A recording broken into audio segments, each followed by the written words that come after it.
को अपनी गोद में ले लिया और गोद में लेकर के भगवान पूछने लगे। वहां पर ध्रुव ने स्तुति की है भगवान की और ध्रुव जी से पूछा, पुत्र क्या चाहते हो, कुछ मांगो। ध्रुव जी ने कहा कि प्रभु जो मैं मांगने आया था वो तो आपने बगैर मांगे ही दे दी। मैं तो आपकी गोद में गोद के लिए आया था और गोद तो आपने हमको वैसे ही दे दी। अब मैं क्या मांगू आपसे? नहीं पुत्र कुछ मांगो।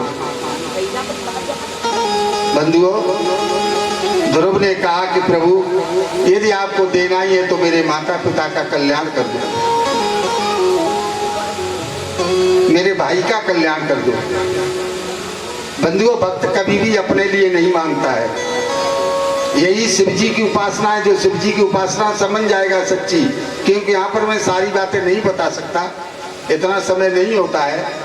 भगवान की यही सच्ची उपासना है। जो अपने लिए मांगता है वो भगवान की उपासना नहीं करता। जो दूसरों के लिए मांगता है वही भगवान का पक्का सेवक है।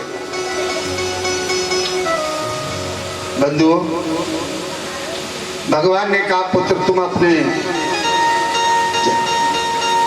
तुम अपने धाम अयोध्या धाम जाओ, मैं दरबार में प्रकट होकर के तुम्हारे पिता का वही कल्याण करूंगा। ध्रुव जी अयोध्या में आए और दरबार में सबसे पहले उन्हें अपने माता सुरुचि के चरण स्पर्श किए। बोले मैया अगर तू न होती तो मुझे भगवान का दर्शन नहीं मिलता। और माता पिता दोनों, माताएं पिता भाई सब दरबार में बैठे हुए उसी समय चतुर्भुज रूप में मेरे प्रभु प्रकट हुए। बोलो आनंद कंद भगवान की। और भगवान ने कहा राजा उत्तानपाद और सुनीति सुरुचि से कि तुम तो अब मेरे धाम को प्राप्त हो गए। और उसी समय राज्य ध्रुव को सौंपा और ध्रुव से कहा बेटा तुम 36,000 वर्ष तक इस धरा पर राज्य करो, उसके बाद मैं तुम्हें अपने लोक जैसा एक लोक देता हूं जिसका नाम है ध्रुव लोक। आज भी ध्रुव के नाम से जाना जाता है और सभी तारा एक दूसरे का चक्कर काटते हैं, लेकिन ध्रुव तारा किसी का चक्कर नहीं काटता है, अटल है। बंधुओं, इस कथा का एक ही मतलब है, जिसकी नीति अच्छी है उसको अटल फल मिलता है। और जो सुरुचि के अनुसार चलता है, मनमौजी होकर के चलता है, उसे फल तो उत्तम मिल सकता है लेकिन टिकेगा नहीं। उत्तम जो है यक्षों से युद्ध करते हुए चला गया। बंधुओं, 36,000 वर्ष तक यहाँ पर शासन किया ध्रुव जी ने। उसके बाद ध्रुव लोक को प्राप्त हुए। ये भगवान ने जो मुक्ति दी है ये सालों की मुक्ति है। बोलो आनंद कंद भगवान की। हरे राम राम राम सिया राम सीता राम। हरे राम राम राम सिया राम राम। हरे राम राम राम सिया राम सीता राम। हरे राम राम राम सीता राम राम। सीता राम राम राम सीता राम राम राम। सीता राम राम राम सीता राम राम राम। सिया राम सीता राम सिया राम सीता राम। सिया राम राम सिया राम राम। हरे राम राम राम सिया राम सीता राम। हरे राम राम राम सीता राम राम। हरे राम राम राम सीता राम सीता राम। हरे राम राम राम सीता राम राम।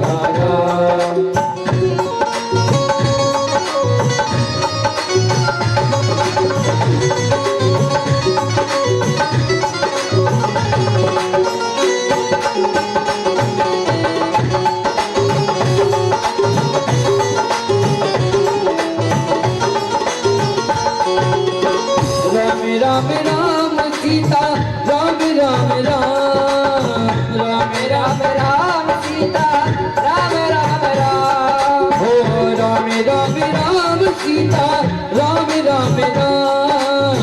राम राम राम सीता राम राम राम। हरे राम राम राम सीता राम राम राम। हरे राम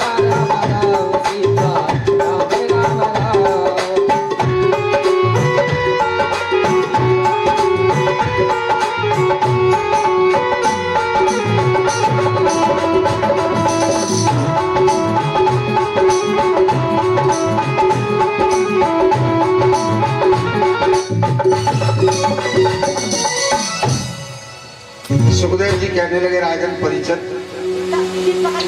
प्रियव्रत के वंश की कथा कल सुनाएंगे। सुखदेव जी महाराज कहने लगे राजन परीक्षित, सोमदू की एक पुत्री थी जिसका नाम देवहूति था। देवहूति का विवाह कर्दम मुनि के साथ हुआ।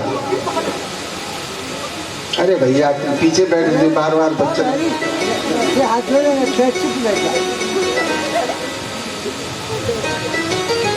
बोलो आनंद कंद भगवान की। देवहूति की शादी कर्दम मुनि के साथ हुई।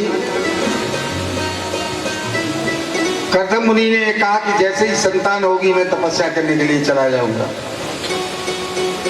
सबसे पहले पुत्री हुई और एक पुत्री होते ही कहने लगे मैं तो तपस्या करने जा रहा हूं।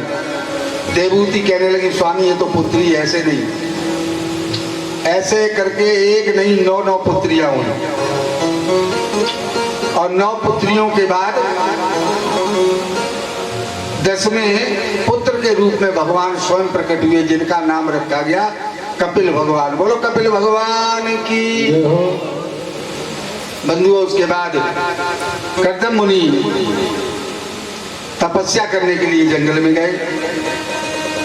इधर मैया देवहूति ने कपिल से सांख्य का दर्शन कराया। सांख्य दर्शन की जो सांख्य योग है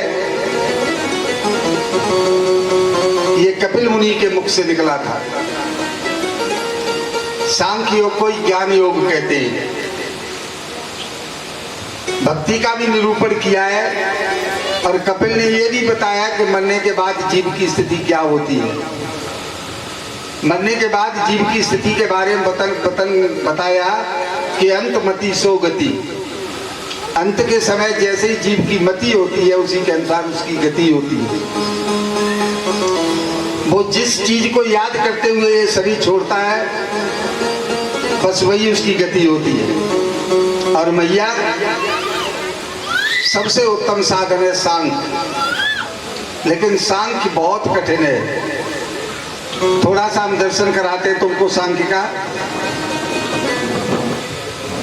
सांख्य को अगर समझ ना सको तो समझो। ये बालक बैठ जाए। और मेरा प्रश्न है बाबा, इससे सांख्य समझ में आएगा। मुख बोलता है या तू बोलता है?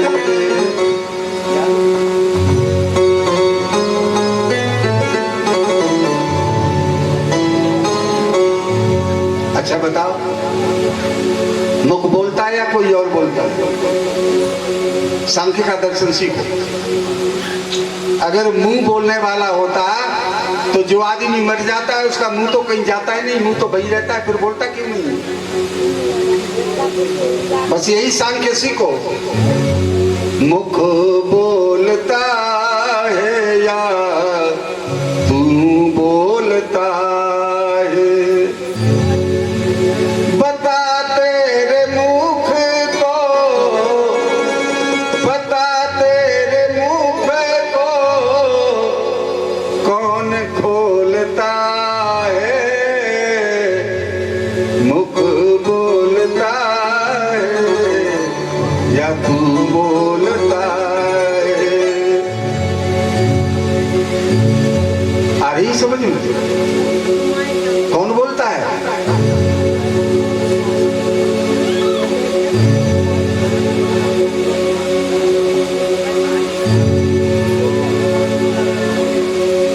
जो मर गया उसका मुंह है लेकिन बोल नहीं सकता।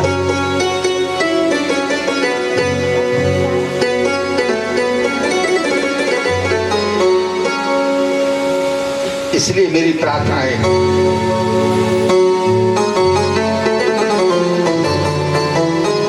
और इस विनती को जरूर सुन के जाना। भगवान को समर्पित करने के लिए आपके पास फूल पत्ती धूप दीप हो या न हो,